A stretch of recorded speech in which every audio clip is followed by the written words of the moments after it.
መጣች ምንድነው እንዴ?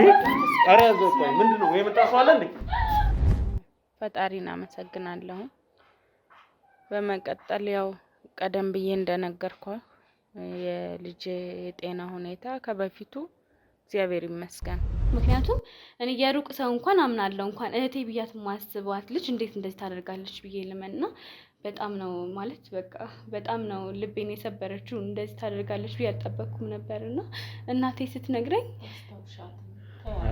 እንደው የህመሟ ምንጭ የህመሟ መንስኤ ምንድነው? እዛ በጣም ማለት ከሌሎች አረብ ሀገራት እንደሚሻልና ምን አውቃለሁ ሰምቼም ነበር።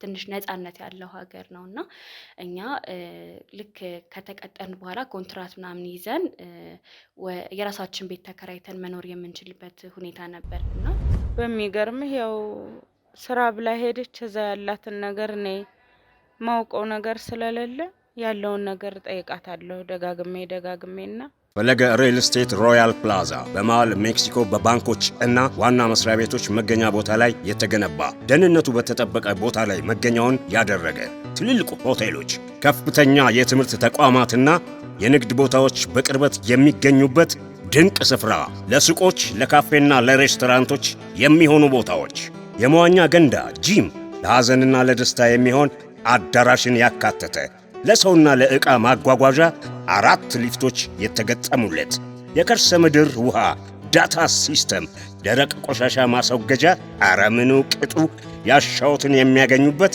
ፈለገ ሪል ስቴት ሮያል ፕላዛ ባለ 2 መኝታ ከ142 ካሬ ጀምሮ፣ ባለ 3 መኝታ ከ191 ካሬ ጀምሮ በካሬ ከ110 ሺህ ብር ጀምሮ እየሸጥን እንገኛለን። የምስራች 50% የባንክ ብድር አመቻችተን ከ5 እስከ 10% ደግሞ ቅናሽ አዘጋጅተን እንጠብቆታለን።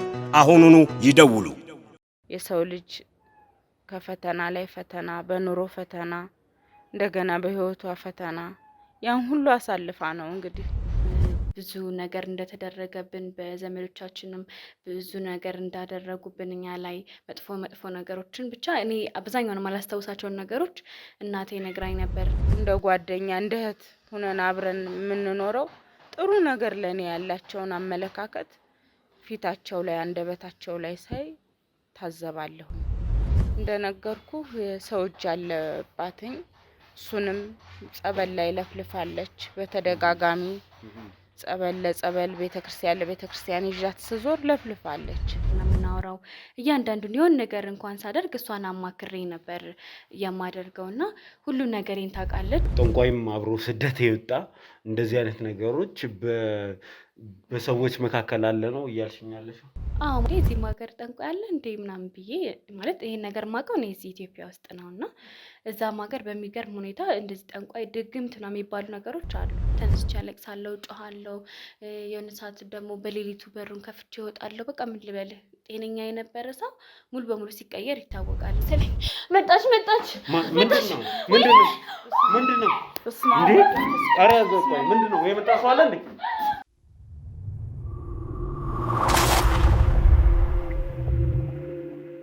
አሁን ነገሮች ሁሉ ቦታ እየያዙ ይገኛሉ።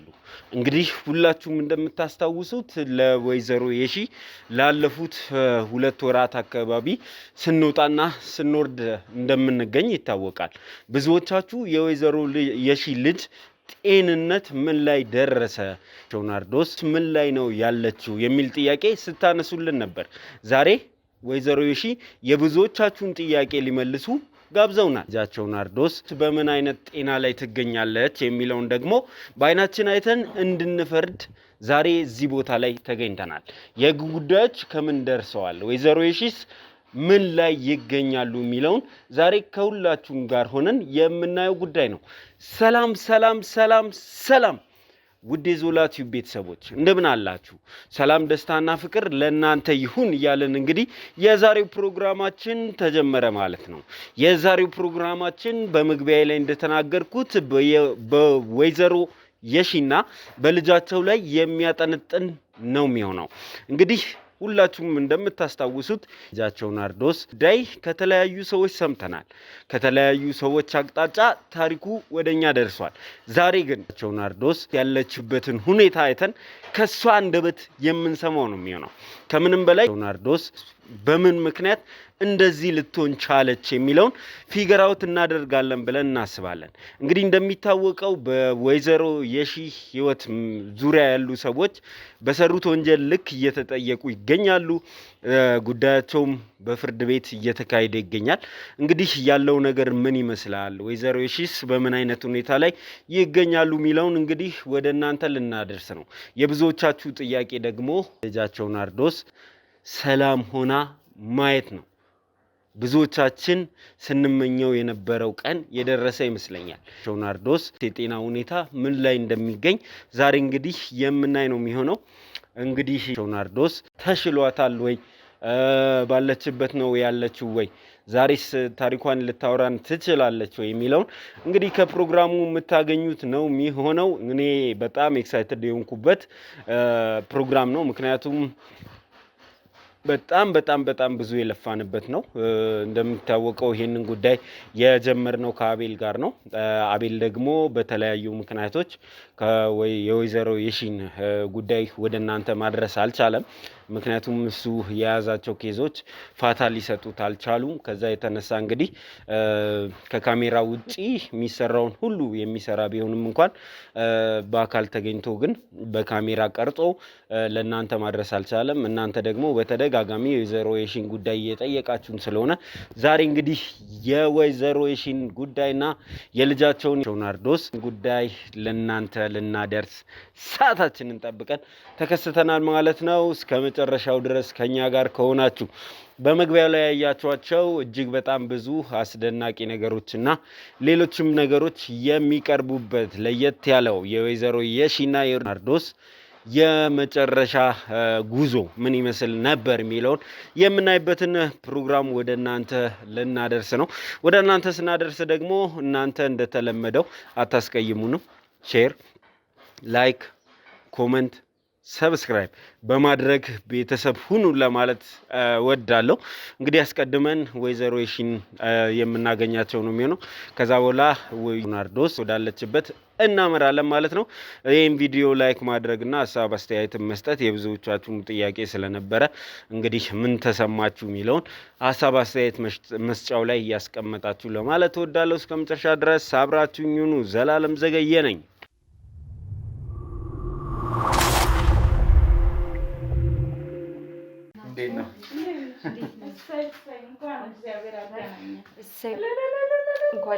ደስ ብሎኛል። እኔ ነጭ ለብሼ ደስ ብሎኝ ከልጄም ጋር በጥሩ ሁኔታ ነው ያለ ነው። ያው የኔ ታሪክ ያሳዝናል። እሱ ሚስት ታስጨርስ፣ የሱ ሚስት ተከታተል፣ ያው ልጄ ናት ብዬ ነገርኩ። ከአንጀቴ ከወጡት ልጆች ላይ ይቻላል የነበሩበት ሁኔታ ዝም ብዬ ሳስበው የሚከራዩ ቤቶች ነበሩ። በዛ ላይ ደግሞ ባልትና የሚሰሩ ነበር። እሷን በግድ አረብ ሀገር ያስኬዳት ነበር ይሄ ሁኔታ። ትልቁ እንደነገርኩ ነው። ሁሌ ደጋፊያችን ነው። ለኛ ነው እዛ ይስራ እንጂ ለኛ ነው እችኑ ቤት በመስራት ይሄንን ለመውሰድ ያወጣው ወጪ ቀላል አይደለም። ብኩን ሆነ እንጂ ሄዶ እንዴት ናት እሷም? የእርሶስ ጉዳይ ከምን ላይ ደረሰ? እኔ አንድ ልጅ ቀራለሁ ብዬ ማስቤው አላውቅም። ከባለቤቴ ጋር የልጅነት ትዳራችን ነው። ታግታለችና እናትና 300,000 ብር አጣ ነው 300,000 ይሁን 3 ሚሊዮን ብሎ ደግሞ ጠየቀ። ያንን 3 ሚሊዮን ደግሞ እነሱ እስኪከፍሉ ይውልክ ወስደው ደግሞ እዛ ቆሻሻ ውስጥ እዛ ጣሉ። ልጃችን አንዱና ትቀራለች ብዬ አስቤ አላውቅም። ያው ከሞት የሚቀር ስለሌለ በመሃል አቋረጠው። እሱን በህይወት ተለየን። እሱ ሚስት ታስጨርስ፣ የሱ ሚስት ተከታተል፣ ያው ልጄ ናት ብዬ ነገርኩ። ከአንጀቴ ከወጡት ልጆች ላይ ይቻላል። ብዙ ምክንያት ይሰጣል። አንደኛ አረብ ሀገር ላይ ከእሷ ጋር ነበርን የምትለው ጓደኛ የሰጠችው አለ። ተመልካቹም የራሱን አስተያየት ይሰጣል እና እንደው የህመሟ ምክንያት ምንድን ነው? እዚህ መጥቶ ስራ የለው እንደ ሮጠ እንደ ባከነ ጊዜ የለው። መጨረሻ እችን ልጅ እንዲሁ አውጥቶ አበረራት። እስቲ ባካችሁ ሸምግሉልኝ፣ እስቲ ባካችሁ እንዲበሉልኝ ስል በመሀል ሴት መኖሯን ሰማሁ። ከዚህ ሀገር አልፎ ወደ ውጭ ሀገርም እንልካለን፣ ያንቺ ሙያ የትም የሚደነቅ ነው በሚል አስባ ነው ልትሄድ የቻለችበት እንጂ ያው ምን ቀምሰው ምን ልሰው አጠን ተቸግረን አይደለም። ይሄ ትንሹ ልጆ ይህንን ሁሉ ነገር ያደረገው ሱስ ውስጥ እንደነበረ ያውቁ ነበር ወይ? እንግዲህ ከአሜሪካም እስከ መባረር ያደረሰው ሱስ ነው። የጫት ሱስ ነበረብኝ፣ እዚህ ሁሉንም ነገር እጠቀም ነበር ወደ አሜሪካም ከመሄዴ በፊት ሲል ነበርና እንደው ይህንን የማየት እድል ነበሩት ወይ? እኔ እኮ እንደዛ ስሆን እንደዛ ስንገላታ ማንም እንደሌለኝና ከወደቅኩበት የሚያነሳኝ እንደሌለ ሞቴን ነበር የምለምነው። እና እንደ ሰይጣን መታ መሀል ላይ ሁሉን ነገር የቀየረችው እቺ አዲስ ሚስት የተባለችው ነው። ቤት ኪራይ ያገናኘኝ ቤተሰብ ሆነ፣ እናትና ልጅ፣ እህት ወንድም፣ እናት አባት ሆን፣ በእነሱ ነው የተከዳሁት። እሳቸው ግን የተከዱት በወለዱት ልጆቻቸው። እዚህ መጥቶ ስራ የለው እንደ ሮጠ እንደ ባከነ ጊዜ የለው። መጨረሻ እችን ልጅ እንዲሁ አውጥቶ አበረራት። እስቲ ባካችሁ ሸምግሉልኝ፣ እስቲ ባካችሁ እንዲበሉልኝ ስል በመሀል ሴት መኖሯን ሰማሁ።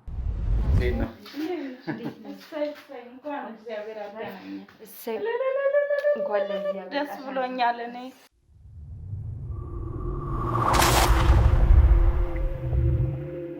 እሺ እንግዲህ ተመልካቾቻችን ተመልሰን መጥተናል። ተመልሰን ስንመጣ እንግዲህ ወይዘሮ የሺን ይዘን ነው የተመለስነው።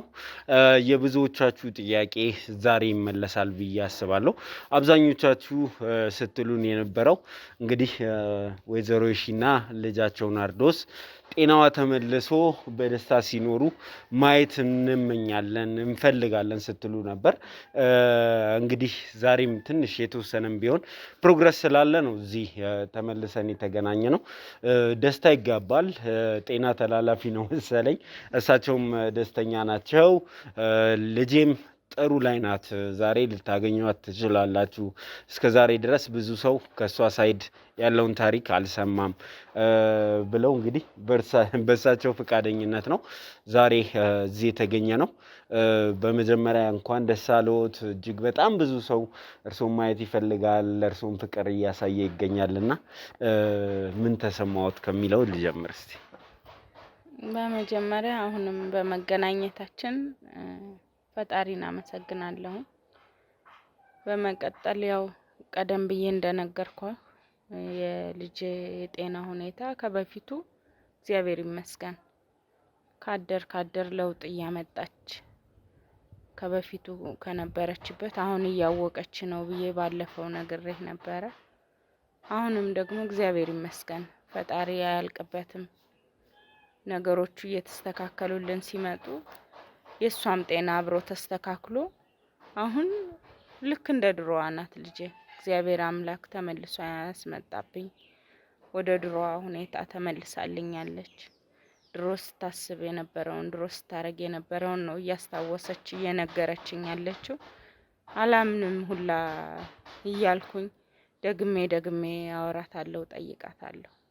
አሁን ግን እግዚአብሔር ይመስገን አትረሳም። ሁሉን ነገር ልክ እንደ ድሮ ሁኔታዋ ነው እያለችኝ ያለችው። እግዚአብሔር ይመስገን። እሺ የብዙ ሰው ጥያቄ የብዙ ሰው ደስታ ነው የሚሆነው እሷን አግኝተን እስክናወራት ድረስ። እኔም እጅግ በጣም ነው የቸኮልኩትና እውነት መሻሻል አለ። እኔ እሷን ላወራት በሞከርኩባቸው አጋጣሚዎች በሙሉ እንግዲህ በፍቃደኝነት ልታወራንም አልቻለችም።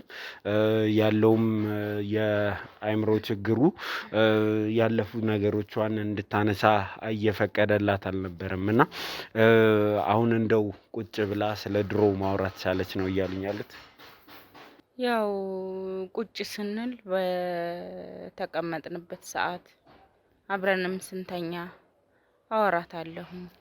የነበረውን ሁኔታ ካስታወሰችው ከነገረችኝ እያልኩኝ በማወራበት ሰዓት በሚገርምህ ያው ስራ ብላ ሄደች። እዛ ያላትን ነገር እኔ ማውቀው ነገር ስለሌለ ያለውን ነገር ጠይቃታለሁ ደጋግሜና ያሳለፈችውን ነገር የነበረውን ሁኔታ ብዙ ፈተና ነው ልጄ ያሳለፈችው። ያው መናገር ባትፈልግም እንዳውቀው ብላ እየነገረችኝ ነው። እኔም ለኔ ብላ ይሄን ሁሉ ነገር ልጄ ያለ ምክንያት እንዳልሆነችም ይሄን ሁሉ ስቃይ መከራ አሳልፋ ጤና እስከማጣት ድረስ ራሷን እስከመሳት ድረስ የደረሰችው ለኔ ለእናቷ ብላ ነው፣ ለማንም ብላ አይደለም።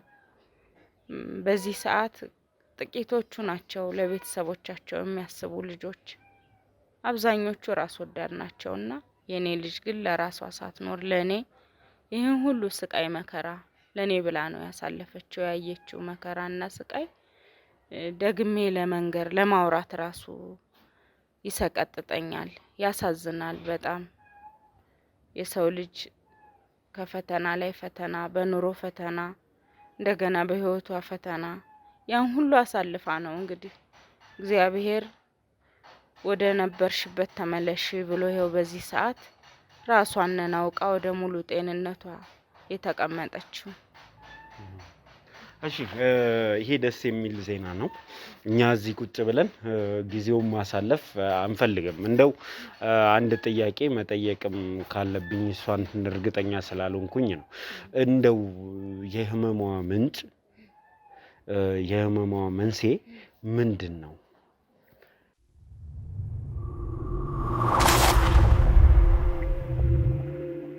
ያው ወደዚህ ነገር እንዴት የጤናዋ ሁኔታ ተዛባ የሚለውን በምጠይቃት ሰዓት በሚገርምህ የሚኖሩት አንድና ሁለቱ ነው አይደለም፣ ብዙ ናቸው። ከተለያየ አቅጣጫ የሚመጡ ብዙ ሰዎች፣ ቁጥራቸው ይሄ ነው ብላ ባገልጽልኝ ብዙ ሰዎች ናቸው ተሰብስበን የምንኖረው። በምንኖርበት ሰዓት ተሯሩጠን ነው ሁላችንም ስራችን የምንሰራ። እኔ ግን እግዚአብሔር ይመስገን ስራ አላጣም። እንደሌሎቹ የተወሰነ ሰርቼ አልንገላታም። ቁጭ ምልበት ሳይሆን ምሰራበት ሰዓት ነው የሚበልጠው። ማረፊያ ጊዜ የለኝም። ያን በማረግበት ቅናት የያዛቸው እንደ ጓደኛ እንደ እህት ሆነን አብረን የምንኖረው ጥሩ ነገር ለኔ ያላቸውን አመለካከት ፊታቸው ላይ አንደበታቸው ላይ ሳይ ታዘባለሁኝ። ከዛ ምን ሆነው ነው እያልኩ ከኔ አልፌ እኔ ለነሱም ስራ እንዲያገኙም አላረገው ነገር የለኝም። እነሱ ግን የኔነን ያንቺ ድል ከኛ የተሻለ በምን ምክንያት ነው እኩል ተሰደን መጣን ምንድነው አንቺ እንደዚህ እያሉ አፍ አውጥተው መናገር ሁላ ጀመሩ። ከዛ ከተወሰነ ጊዜ በኋላ ያው እንደነገርኩ የሰው እጅ አለባትኝ። እሱንም ጸበል ላይ ለፍልፋለች በተደጋጋሚ ጸበል ለጸበል ቤተክርስቲያን ለቤተክርስቲያን ይዣት ስዞር ለፍልፋለች። ይሄ ነገር እንዳለባት ነው እዛም ስትለፈልፍ እሷን ባንደበቷ የነገረችኝ። ከዛ በኋላ በቃ ምንም በራሷ ማዘዝ ማወቅ አልችላለች። የጤናዋ ሁኔታ ይኸውልህ ሰው በለፋ በደከመ በራሷ ላብ ጉልበት በደከመች እነሱም አይዞሽ በርቺ ብለው እንደመምከር ይኸው ህይወቷንም ሊያጠፏት ይኸው እንደዚህ ያረጉባት። ልጅን እንደዚህ ነው የሆነችው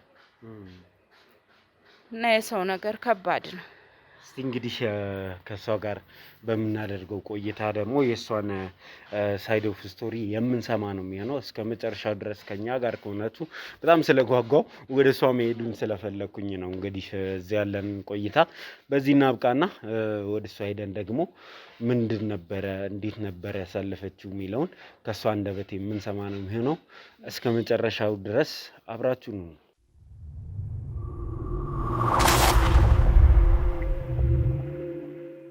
እሺ እንዴት ነሽ? ሰላም ነው እንዴ? ሰላም ነሽ ወይ? ሰላም ነው። ሁሉ ሰላም? ሰላም ነው። እንዴት ነሽ? ሰላም ናችሁ? እንዲህ ስላየሁሽ በጣም ደስ ብሎኛል። እሺ እንዴት ነሽ? አሁን ሁሉ ሰላም? እንዴት ነሽ? ቁጭ እንበል። ቁጭ ብለን ብናወራ ነው የሚሻለው።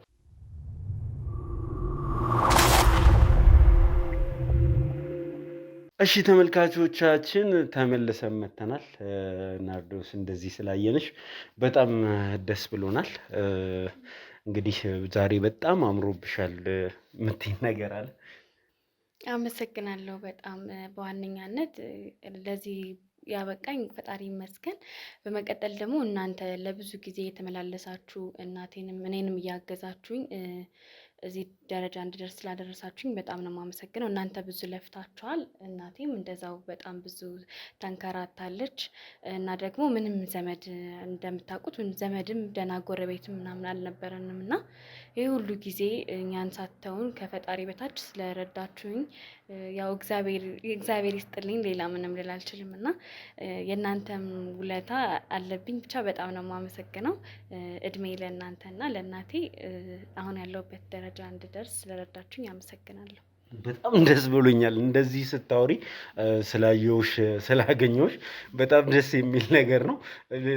እንደዚህ አልጠበቅኩም ነበረ።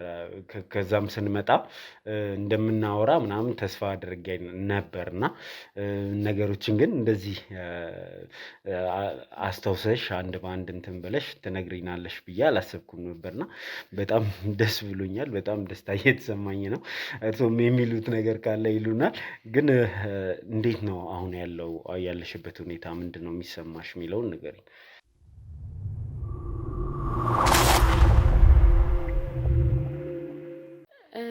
ያው እኔ እንግዲህ እንደምታውቀው ያው ረጅም ጊዜ ታምሜ ስለነበር አብዛኛውን ነገሮች አላስታውሳቸውም እና ግን እናቴ እንደነገረችኝ በጣም ብዙ ነገር እንደተደረገብን በዘመዶቻችንም ብዙ ነገር እንዳደረጉብን እኛ ላይ መጥፎ መጥፎ ነገሮችን ብቻ እኔ አብዛኛውን አላስታውሳቸውን ነገሮች እናቴ ነግራኝ ነበርና ብቻ እናንተ ሁሌ ከጎኔ ስለነበራችሁ ማንም ሳይኖረኝ ዘመድ ወገን ሳይኖረኝ እናንተ የትም ሳታውቁኝ በቃ እግዚአብሔርን ፈርታችሁ እንደዚህ ስላደረጋችሁ ለዛ ነው በጣም ላመሰግናችሁ የፈለኩትና ለዚህ ስላበቃኝ እግዚአብሔር ይመስገን። እንደው ስለ ቤቱ ስለ ኑሯችሁ በጣም ደስ ብሎኛል። ማዘር እንግዲህ እሷን ብዙ ነገር ልጠይቃት እችላለሁ እና እንደዚህ በደንብ ራሷን ችላ ነገሮችን እየመለሰች ስላላገኘዋት ነው እና በጣም ደስ ብሎኛል። የሚሉት ነገር ካለ እኔም እኮ ልክ እንደ እንግዳ ሁኜ ነው ስታወራ አይን አይኗን እያየኋትኝ ሳስቅ ነው እየሳቅኩ ያለሁት። ያው ያሳለፍነው ነገር ከባድ ነው። ብዙ ህይወት አሳልፈናል። ግን ያው እግዚአብሔር ለመልካም ነገር አድርጎልናል። ይኸው ልጄ ከኔ ጋር ብቻ ስናወራ ሳይሆን ሌላም ሰው ጋር እንደዚህ ማውራቷ ለኔ ትልቅ ደስታዬ ነው። ትፈራለች። ምን እንደሆነ አላውቅም። ብዙ ጊዜ ሰውም ሲጠይቃት ሲያወራት መልስም ማሰጥም ጀመር አርጋ ነው አቋርጣ የምትተው። ጥያቄም ስጠይቋት አትመልስም። የሆነ ነገር ትጀምርና ነው የምታቋርጠው። እስከ መጨረሻው አትሄድም። አሁን ግን እንዲሁ ቁጭ ብዬ አይን አይኗን እያየኋት እኮ አንተ ስታወራት ስስቅ ከሷ ቀድሜ ነው እኔ ስስቅ የነበረ። እኔም ራሴ እንደ ብርቅ ነገር ነው እያየሁኝ ያለው። ጉጉቴ ምኞቴን በዚህ ሁኔታ እንዲሁና ልጄ ማየቴ ራሷን ማየቷ እኔ አላውቅም፣ ቃላቶች አጥሩኛል። እኔም በጣም ደስ ብሎኛል። የእናንተ ድካም፣ የእናንተ ልፋት፣ የእናንተ እገዛ ያን ሁሉ መከራ ስናይ ያ ሁሉ በደል ግፍ ሲካሄድብን ካጠገባችን ሳትለዩ ከጧት ከማታ ማዘር አይዞት ሁሉም ነገር በነበረበት ይሆናል ልጅዎትም ትድናለች ብላችሁ እንዳላችሁኝ ይኸው እግዚአብሔር ይመስገን። ይኸው በጋራ እያየን ነው። ደስታው የጋራችን ነው። እሷ እንደዚህ ሆና አቤልም መቶ ቢያይ ደስ ይለኝ ነበር። ዛሬም እሱ እንግዲህ ሌሎች ጉዳዮች ይዞ በጣም ቢዚ ሆኖ ስለሆነ ነው። ያው እናንተንም ነግሯችኋል በስልክ በቅርብ ያገኛችኋል፣ በቅርብ ትገናኛላችሁ። እናንተን እንደዚህ ደስ ብሏችሁ ማየት ይፈልግ ነበር ተመልካች። እናንተ ላይ የደረሰው ግፍ፣ እናንተ ላይ የተደረገው ነገር አብዛኛው ነገር ተመልካቾችን ያሳዘነ ብዙ ሰው ያዘነበት ጉዳይ ነበርና በጣም ደስ የሚል ጊዜ ነው። እኔ ግን ወደኋላ ልመልስሽ አንዳንድ ነገሮችን ዛሬ ወደኋላ እየተመለስን እንጫወት። የመጀመሪያው ነገር እንግዲህ ግፍ የሰሩባችሁን ሰዎች የቅርብ ሰዎች አድርጋችሁ የኖራችሁ ሰዎች ናችሁ አንቺና ሊዲያ እህትማማቾች ተደርጋችሁ እናታችሁም ማዘርም እንደዚሁ ተቀብለው ሊዲያን የኖሩ ሰው ነበሩና ይህንን ግፍ ከሰሩ ሰዎች ውስጥ ቤቱን ሊወርሱ ከጣሩ ሰዎች ውስጥ አንዷ ሊዲያ መሆኗ ምን ተሰማሽ የሚለውን ነገር ከሱ እንጀምር። እሺ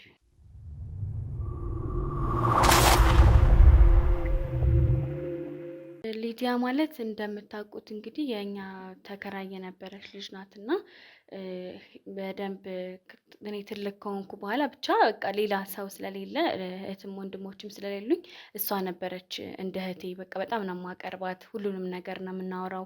እያንዳንዱን የሆነ ነገር እንኳን ሳደርግ እሷን አማክሬ ነበር የማደርገውና ሁሉን ነገሬን ታውቃለች። እኔም ደግሞ የእሷን ሁሉን ነገር የማውቅና እንደ በቃ እህቴ ነች እንጂ ሌላ እኔ ልክ እንደ ጎረቤት እንኳን አይደለም የማያት የነበረውና እናቴም እንደዛው ልክ እንደ ልጇ ነበር የምታያት። በጣም ነው የምትንከባከባት። ከኔ እኩል ልብስ እንኳን ስትገዛ ለሷ ምናምን ትገዛላት ነበርና እያንዳንዱን ነገር ልብስም እንኳን እኩል ነው፣ ሳይዛችን እኩል ስለሆነ ልብስም ጫማም ሼር እያደረግን ነው የምንለብሰውና እኔ ልብስ አለኝ ማለት እሷም እንዳላት ማለት ነውና እኔ ከገዛው እንደውም እኔ ልብስ ከገዛው እሷ ጫማ ምናምን ትገዛ ነበር፣ እኩል ስለሆነ ሳይዛችን ማለት ነው። እና እንደዛ ሆኖ ሁሉን ነገር እንደዚህ እያደረግን ሁሉን ነገር አንድ ላይ ነው የምናደርገው። እንዳልኩ ስንበላም የሆነ ነገር ስናደርግም አንድ ላይ ነበርና እኔ ያልተስማማውበት ሀሳብ ከሆነ እሷ ራሱ በቃ እኔ አይሆንም ካልኳት ልክ እንደ እህት እሺ ብላ ትተዋለች የሆነ ነገር ማለት ነው። እኔም እንደዛውና እኔ እንጃ እኔ እንዴት ማንን ማመን እንዳለብኝ ራሱ አላውቅም። እንዴት እሷ እንደዚህ ታደርጋለች የሚል ግምት የለኝም። ምክንያቱም እኔ የሩቅ ሰው እንኳን አምናለሁ፣ እንኳን እህቴ ብያት ማስባት ልጅ እንዴት እንደዚህ ታደርጋለች ብዬ ልመንና በጣም ነው ማለት በቃ በጣም ነው ልቤን የሰበረችው። እንደዚህ ታደርጋለች ብዬ አልጠበቅኩም ነበርና እናቴ ስትነግረኝ እንደዚህ እንዲያስደንቀሽ እንድታዘይ አንፈልግም፣ ግን ያለውን ሁኔታ ብቻ እንድናወራ ነው እንጂ በዚህ ልክ እንትን እንድትይ አንፈልግም። አዎ ግን በቃ አንዳንዴ ያልጠበቅከው ነገር ማለት በጣም ያመንከው ሰው የራሴ የምትለው ሰው ሲጎዳ ሲበድልህ በጣም ከባድ ነው ለመቀበል ራሱ በጣም ነው የከበደኝና እኔ እህቴን ነው ያጣሁት። እሷ ለምን እንደዚህ እንዳደረገች ምን እንዳጎደልኩባት እኔም እናቴ ምን እንዳጎደልንባት እንኳን አላውቅም። በጣም እንደዚህ ሰው መውደድ እንደዚህ ያስደርጋል እንዴ? ምንም የበደልኳት ነገር እንኳን የለምና እሷም ያኔ ስታደርግ የነበረው በቃ ልክ እንደ እህት ነው። እንደዚህ የሆነ ነገር እንኳን አይቼባት አላውቅም። እኔ እንደዚህ እንደማትወደኝ ወይ የሆነ እኔን መጉዳት እንደምፈልግ አንድ ቀን እንኳን አይቼ አላውቅምና በቃ በጣም ያማል። እውነት በጣም ነው ያዘንኩት። ብቻ እሷ እንደዚህ ታደርጋለች የሚል ሀሳብ አልነበረኝምና ብቻ እኔ ከዚህ በኋላ ማንንም ማመን እንዳልችል ነው ያደረገችኝ። እናቴን ብቻ ነው እኔ ማምነው። ካሁን በኋላ ሰው እንዳላምን አድርጋ ልቤን በቃ ስብርብር አድርገው ነው የሄደችውና በጣም ነው ያዘንኩት። እንግዲህ ይሄ ያጋጥማል። እንደዚህ አይነት ነገር የራሴ ከምትዩ ሰው ይመጣል። እኛ ብዙ ነገር አይተናል በዚህ ስራ ውስጥ። እኔ ብዙ ነገር አይቻለሁ። እናትና ልጅ ሲካካዱ አይቻለሁ። እናት ከገዛ እንትኗ የወለደቻትን ልጅ ስትክድ አይቻለሁ እና ከገዛ ልጇ ጋር ስትካካድ ያየሁበት ብዙ ነገር ነውና ጓደኛ እንደዚህ ያደረገ ተብሎ ያው እንትን አይባልም አይደል? አይታዘንም። እንደዚህ ያጋጥማል። እንግዲህ ስራ ለሰሪው ነው፣ ሾህ ላጣሪው ነው። እሷን ይውቀሳት። እኛ የበደል ሰው አይደለንም፣ ቂመኛ አይደለንም። ከፈጣሪያችን ጋር ነው ጧትና ማታ በጸሎት የምንገናኘው። ይሄው እኛ አልተጎዳንም እኮ፣ የተጎዳች እሷ ናት። እምነቷን ያጣች ቃሏን ያጠፈች እሷ ናት።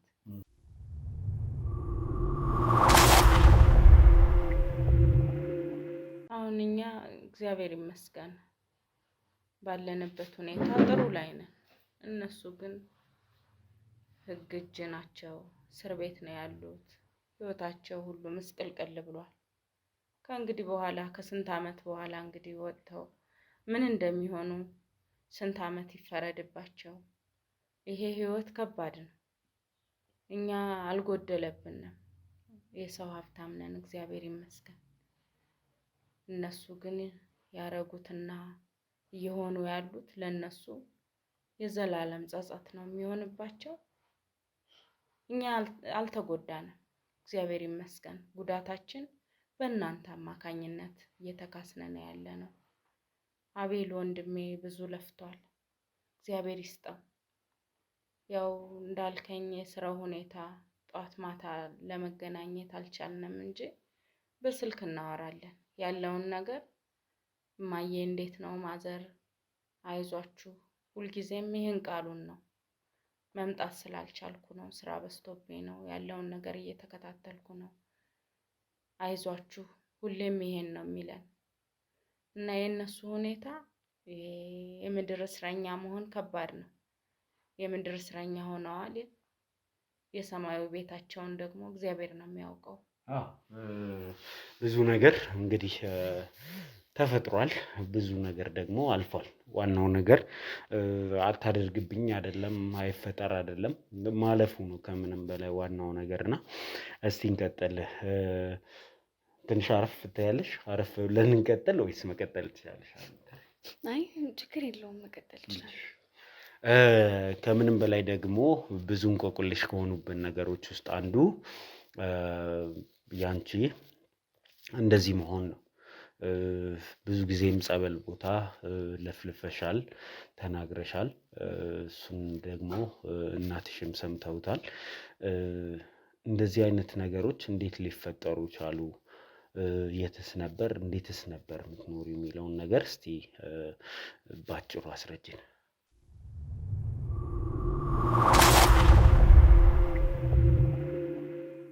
ያው እንግዲህ እኔ ከዚህ ሀገር ልሄድ ስል እናቴም ታውቃለች፣ በደንብ ነግሬያት አሳምኛት፣ በቃ እሷ ደስተኛ ባትሆንም ህይወታችንን ለመቀየር እኔ ሄጄ እዛ መስራት እንዳለብኝ ነግሬያት አሳምኛት። የወንድ ጓደኛዬንም ነግሬው እሱም ተስማምቶበት ነበር ከዚህ ሀገር ወደ አረብ ሀገር ለመሄድ የቻልኩትና የነበርኩበት ሀገር መጥቀስ ይኖርብኝ አይኖርብኝ አላውቅም፣ ግን የነበርኩት ቤይሩት የሚባል ሀገር ነበር እና እዛ በጣም ማለት ከሌሎች አረብ ሀገራት እንደሚሻል ምናምን አውቃለሁ፣ ሰምቼም ነበር። ትንሽ ነፃነት ያለው ሀገር ነው እና እኛ ልክ ከተቀጠርን በኋላ ኮንትራት ምናምን ይዘን የራሳችን ቤት ተከራይተን መኖር የምንችልበት ሁኔታ ነበር እና ሌሎች አረብ ሀገራት ላይ አልሰማሁም ነበር ይሄን ነገር እና እሱ ነገር ለእኛ ልክ እንደ አንድ ጥቅም ነው እና እንደዚህ 4-5 ሆነን ሰብሰብ ብለን ነበር ቤት ተከራይተን የምንኖረው ከሰዎቹ ጋር ኮንትራት ከተፈራረም በኋላ ማለት ነው። እዛ ሄደን ስራችንን መስራት ያለብን ስራ በአግባቡ ከሰራን በኋላ ወደ ቤታችን ሄደን ነበር የምናርፈው። ማረፍ ስንፈልግ ወደ ቤታችን እንመለስ ነበር እና ግን በጣም ሌላው ከባድ ነገር እዛ ሀገር ያየሁት በቃ ጠንቋዮች አሉ። በቃ ጠንቋይ ማለት ሊትራሊ እዚህም እንደምናውቀው አይነት ጠንቋይ እዛም ሀገር? አዎ እኔም በጣም ነበር የተገረምኩት። እንዴ እዚህም ሀገር ጠንቋይ አለ እንዴ ምናምን ብዬ ማለት ይሄን ነገር ማውቀው እኔ እዚህ ኢትዮጵያ ውስጥ ነው እና እዛም ሀገር በሚገርም ሁኔታ እንደዚህ ጠንቋይ ድግምት ነው የሚባሉ ነገሮች አሉ። በደንብ ነው የሚያውቋቸው እና በጣም ከባድ ነው። እኔ አሁን እውነት ለመናገር ይሄ ነገር በኢትዮጵያ ኮሚኒቲ ውስጥ ነው ወይስ ማህበረሰብ ውስጥም ጭምር አለ ነው እያልሽኝ ያለሽው?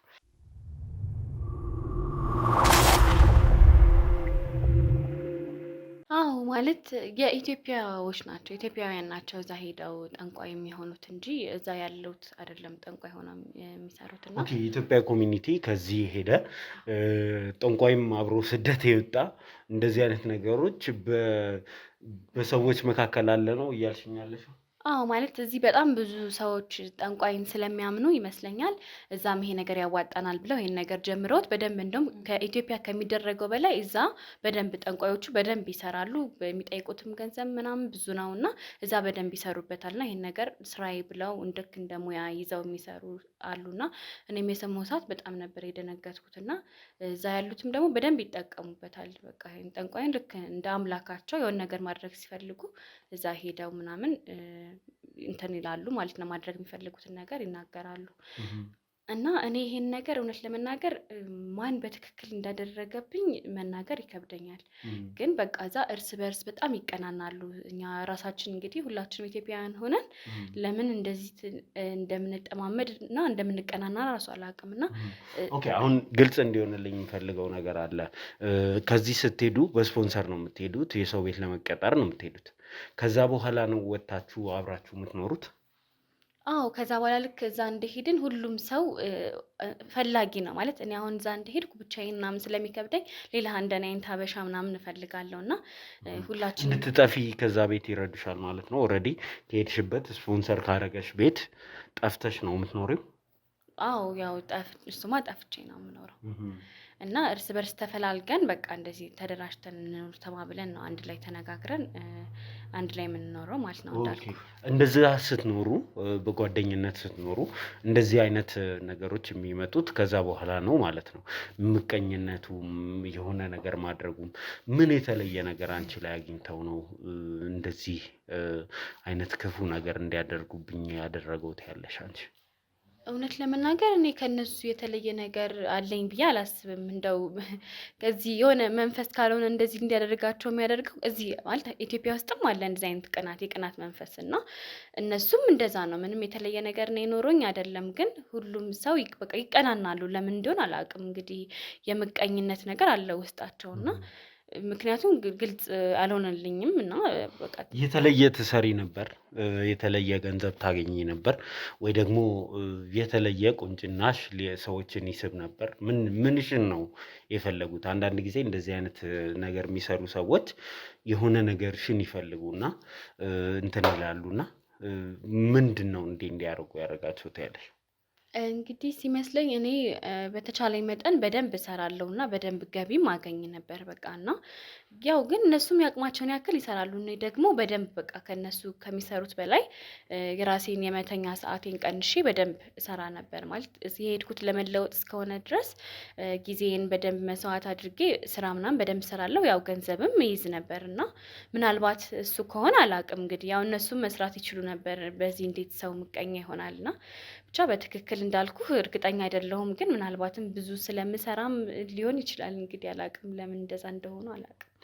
አስገርመሽኛል። አሁን ይሄ ቤይሩት ውስጥ ጠንቋይ አለ፣ ጠንቋይ ቤት አለ ምናምን የሚለው ነገር በጣም አስገርመሽኛል። ለተመልካቾችም አዲስ የሚሆን ይመስለኛል።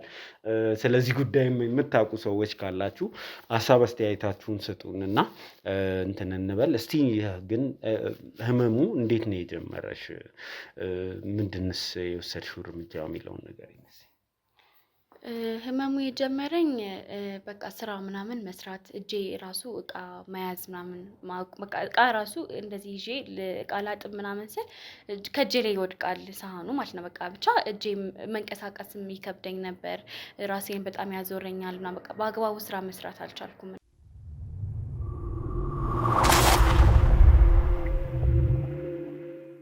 እና በቃ በጣም ይጨንቀኝ ነበር። በጣም ጭንቀታም ሆንኩ። እኔ ጭንቀት የሚባል ነገር ጭራሽ አልነበረብኝም ነበር እና የሆነ ሰዓት ላይ ጩሂ ጩሂ ይለኛል። በቃ ልክ እንደ እብድ ነበር የሚያደርገኝ። የሆነ ሰዓት ላይ ደግሞ አለቅሳለሁ። ምንም ከመሬት ተነስቼ አለቅሳለሁ፣ ጮሃለሁ። የሆነ ሰዓት ደግሞ በሌሊቱ በሩን ከፍቼ እወጣለሁ። በቃ ምን ልበልህ፣ ጤነኛ የነበረ ሰው ሙሉ በሙሉ ሲቀየር ይታወቃል። እና በቃ ፍጹም ሌላ ሰው ሆንኩኝ። እኔ ራሴን መቆጣጠር እንኳን ያቅተኝ ነበር። ምን የሆንኩን እንደሆነ ራሱ አላውቅም ያን ነገር እና ጓደኛሽ ባለፈው እዚህ ስትነግረን ህመሙ የጀመራት እንደዚህ አይነት ነገር የጀመራት እንዲህ የሆነችው እንደው አሰሪዎቿ አሰርተው ገንዘብ እየከለከሏት ከቦታ ቦታ እየሄደች ገንዘብ ይከለክሏት ነበር ምናምን የሚል ነገር አንስታለች። ይሄ ምን ያለው እውነት ነው? በፍጹም ማለት እንደዚህ አይነት ነገር እኔም አልነገርኳትም። ከየት አምጥታ እንደነገረቻቸው አላውቅም። ግን እንደውም በጣም ጥሩ ናቸው። በቃ እኔ አረብ ሀገር ያሉ አሰሪዎች ምናምን ይባላል ብዙ ጊዜ። ግን እነሱ እኔ እግዚአብሔር ይመስገን የሰራሁባቸው ቦታዎች እንዳለ በጣም ጥሩ ነበሩልኝ። ለእኔ ገንዘብም ደሞዝም ቀምተውኝ አያውቅም። እንደውም ከደሞዜ የተጨማሪ ገንዘብ በቃ ጥሩ አድርጌ ስለምሰራላቸው ስለሚደሰቱ በቃ ተጨማሪ ገንዘብ ያላቸውን ጌጣጌጥ ሁላ የሚሰጡኝ ነበሩ እና ለእኔ በጣም ጥሩ ነበሩ። ይሄ እንደዚህ አይነት ነገር ትክክል አይደለም። በፍጹም እንደዛ ያደርጉብኝ እንደዚህ ነበር። ሆነሽ አታውቂም። ከገንዘብ ጋር የተያያዘ አይደለም ስትረስ፣ ከገንዘብ ጋር የተያያዘ ስትረስ እየኖራት መጣ የሚል ነገር ነበር ጓደኛሽ ያነሳችልኝ። በስመ አብ! ኧረ በፍጹም እንደዚህ አይነት ነገር የለም። እኔ የገንዘብ ችግርም አልነበረብኝም። ከእኔ አልፎ ተርፎ ሌሎችም ሰዎችን መርዳት የምችልበት ሁኔታ ላይ ነበርኩና ጭራሽ የገንዘብ ችግር በፍጹም አልነበረብኝም። እንዳልኩ በቃ ይሄ የሆነ ሰዓት ላይ በቃ በጣም ጭንቀታም ሰው ሆንኩ። በቃ ከመሬት ተነስቶ ነው ማለት እኔ በምክንያት እንደዛ እንደሆንኩ አላውቅም ነበር። ከዛ በቃ ልክ እንደ እብድ ስራዬን ራሱ መስራት አቃተኝና በቃ የሆነ ሰዓት ላይ ስራ መስራት ራሱ አቆምኩ ማለት ነው እንጂ እንደዚህ ህመሙ ነው እንጂ ያስቆመኝ በፍጹም የገንዘብ ችግር አልነበረብኝም ነበር። ዋው የሚገርም ነው። እስቲ እንግዲህ ከጓደኛሽ ጋር እዚህ ድረስ መታ አንቺን ስታስታምም አግኝተናታል እና ጓደኛሽን ምን ያህል ትቀራረቡ ነበረ? እስቲ ስለሷ ንገሪኝ። እውነት ለመናገር ይሄን ያክል የረጅም ጊዜ ጓደኛነት የምላት ሰው አይደለችም። በቃ በጣም ለአጭር ለተወሰነ ጊዜ ሁለት ወር ወይ ደግሞ ወደ 3 ወር አካባቢ ነው አብረን የነበርነው እና ይሄን ያክል በደንብ አውቃታለሁ። በደንብ ቤስት ፍሬንድ ነች ምናምን የምላት አይነት ሰው አይደለችም። ግን እዛ በነበርኩ ሰዓት ለትንሽ ጊዜ እንተዋወቅና አብረን ምናምን እንሰራ ነበር። ከዛ ውጪ እኔ በቃ ህመሙ በጣም ሲያስቸግረኝ ወደ ኢትዮጵያ በቃ ተመልሼ ወደዚህ መጣሁ ማለት ነው። በዛ መስራትም ስላልቻልኩ እዚህ መጥቼ የሆነ ነገር ማድረግ ስላለብኝ መጣሁና ህመሙ እንዳልኩ በቃ ወሰድ መለስ ነው የሚያደርገኝ። የሆነ ሰዓት ላይ ደህና የሆንኩ ይመስለኝና የሆነ ሰዓት ላይ ደግሞ እንደዛው የሆንኩ እገኛለሁ ማለት ነውና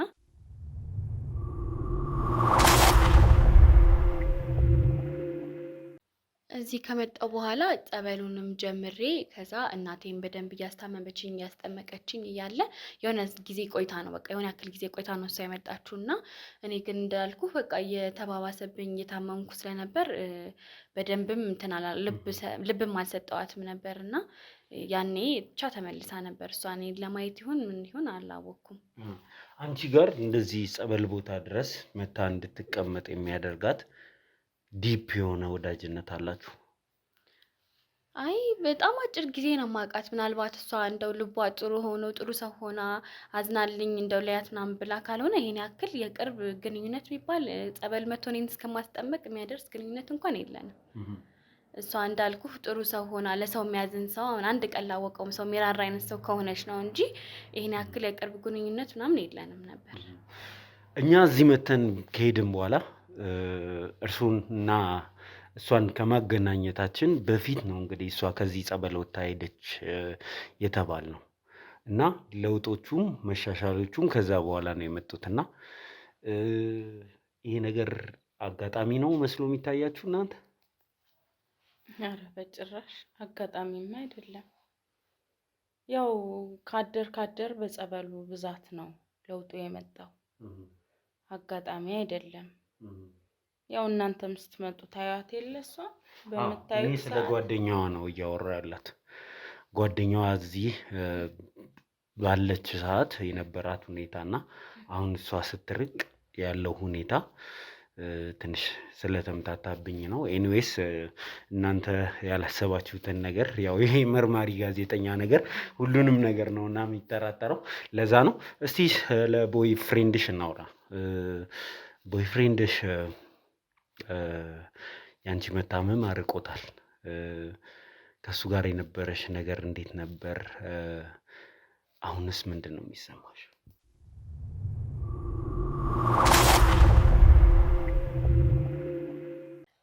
እንግዲህ ቦይ ፍሬንዴ እዛ ከሄድኩ በኋላ እዚህ እስከመሄድም እንደነገርኩህ ያውቃል ሁሉም ነገር። እሱ በቃ ጥሩ ሀሳብ ነው ሄደሽ ስሪ ምናምን ብሎ ተስማምቶኝ ነበር ሄድኩትና እዛ ከሄድኩ በኋላ እየሰራውም በቃ ቶሎ ቶሎ እናወራ ነበር በቻልኩት መጠን። ከዛ በኋላ ደግሞ ብር ምስልክ ለሱ ነበር የምልክለት። ለሱ የሚሆንም ለእናቴ የሚሆንም በሱ በኩል ነበር የምልከውና እሱ ደግሞ መጥቶ እናቴን ብሩን ይሰጣት ነበር። ከዛ ደግሞ ቶሎ ቶሎ እየመጣ ይጠይቃታል። እናቴ የሚያስፈልጋትን የጎደላትን ነገር እየጠየቀ ልክ እንደ ልጅ በቃ ያሟላላት ነበር እና ጥሩ ሰው ነበር ማለት ብቻ እንዳልኩህ ለእናቴ የሚያስፈልጋትን ነገር በሱ በኩል ነበር የማሟላላት እና ከዛ ስታመም ግን ታመሜ ወደዚህ ከመጣሁ በኋላ የተወሰነ ጊዜ ነበር ማለት በየቀኑ ምናምን እየመጣ የሚያየኝ ሰው ከዛ እየቀነሰ መጣ። በቃ በሳምንት 3 2 ምናምን እያለ መምጣት ጀመረ ማለት ነው። እና መጀመሪያ አካባቢ እናቴ እንደነገረችኝ እኔ ባላስታውስም አብሮኝ እንደነበር ነው። ከዛ በኋላ ግን ከቀን ወደ ቀን የሚመጣበትን በሳምንት የሚመጣውን እየቀነሰ ጭራሹን የሆነ ሰዓት ላይ ብር ምናምን ብለን ማሚም በምጠይቅበት ሰዓት ብር የለም ምንም እጄ ላይ ምንም ብር የለም አልቋል ጨርሻለሁ አብረን አይደል የተጠቀምንበት ብሎ ምንም ብር እንደሌለው ከነገራት በኋላ እንግዲህ ከዛ በኋላ ስለ ብሩም እንዳንጠይቀው ይሆን አልገባኝም። በቃ ጠፋ። ስልኩም አይሰራም ጭራሽ አድራሻውንም አጠያይቀን ወጥ ሰፈሩ ምናምንም እናቴ ሄዳ ብታፈላልገውም ልታገኘው አልቻለችም እና በቃ ጠፋብን። ከዛ በኋላ ራቀ ማለት ነው ከኔና አሁን ላይም አይቼውም ምንም አላውቅም ከሱ ጋር ያለኝ። አግኝተሽውም አታውቂም? ግን ምንድነው የሚሰማሽ? እንደው ብዙ አመት በፍቅር እንዳሳለፈ ሰው ምንድነው ስሜቱ? እኔ እንዳልኩህ በዚህ ሰዓት ማንን ከእናቴ ውጪ ማንን ማመን እንዳለብኝ እንኳን አላውቅምና እሱም በቃ እሱም ይሄ ሁሉ ጊዜ የነበረው ለእኔ ጋር የነበረው ለገንዘብ ነው ማለት ነው ብዬ ራሴን ስጠይቅ ራሱ በቃ ይሄን ነገር ውስጥ አይቀበልልኝም እና በጣም በሱም በጣም ተጎድቻለሁ። እንዳልኩ በጓደኛ በዘመድ ብቻ ሁሉም ሰው እኛ ላይ ነው እንደሚበረታው ብዬ አስባለሁ። ማለት ሁሉም ሰው በቃ ይከዳናልና ምንድነው እኔ አንዳንዴ የተረገምኩ ሁሉ ይመስለኛል። እግዚአብሔር ይቅር ይበለኝ። ብቻ በጣም ነው የተጎዳሁት። በቃ እኔ ከዚህ በኋላ ሌላ ጓደኛም ይዤ እንዴት ህይወቴን መቀጠል እንዳለብኝ አላውቅም። እሱ ረጅም ጊዜ ነው በጓደኝነት አብረን የነበርነውና ከተመለስኩ በኋላ እንደውም ሀሳባችን አንድ ላይ ለመኖር በቃ ተጋብተንም አንድ ላይ ለመኖር ልጆች ለመውለድ ነበር ሀሳባችን። ግን ያው እኔ ያሰብኩት አልሆነም።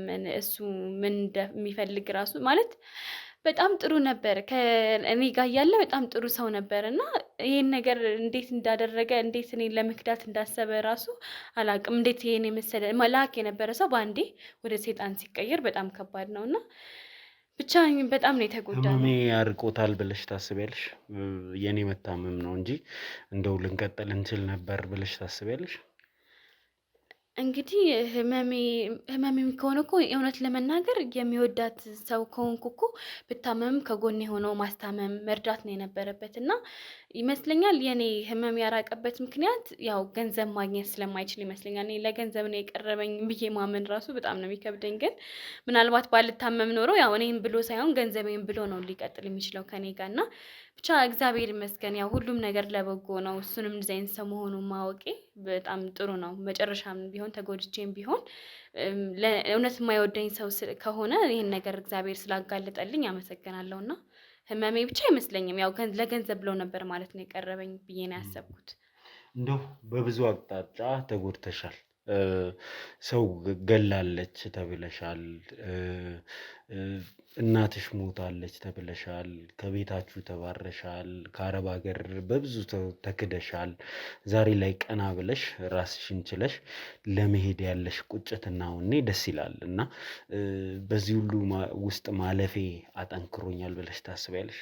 አዎ ማለት በጣም ማለት ይሄ ነገር አሁን ዝም ብለን ስታስበው ይሄ ነገር ቢደርስብኝ እኔ መኖር አልችልም ምናምን የሚያስብል አይነት ነገር ነው እኔ ህይወት ላይ እንዳለ የተፈጠረብኝ። ግን ላያስችል አይሰጥም ነው የሚባለው እውነት ነውና ብዙ ነገር ደርሶብኛል። እንዳልከው በጣም በብዙ ሰዎች ተክጃለሁ ተጎድቻለሁ። ግን በቃ ብቻ እግዚአብሔር ይመስገን እኔ ይሄን ነገርም አልፌ አሁን ላይ እንደምታየው ጤነኛ ሆኜ ቆሜ መሄድ ያለውና ብቻ ይሄ ነገር መፈጠሩ ጠንካራ አድርጎኛል ብዬ አስባለሁ። የሆነ ሰዓት እንዲህ የምትሆንበት ነገር አለ። እንደው ደህና ሆና የሆነ ነገር በቃ ልውጥ የምትልብኝ ነገር አላት። አይ እናቆማለን እኛ ቀረጻውን። እሺ ሰላም ነሽ? መጣች መሰለኝ መጣች ምንድነው እንዴ? ኧረ ዘቆይ ምንድነው የመጣ ሰው አለ እንዴ?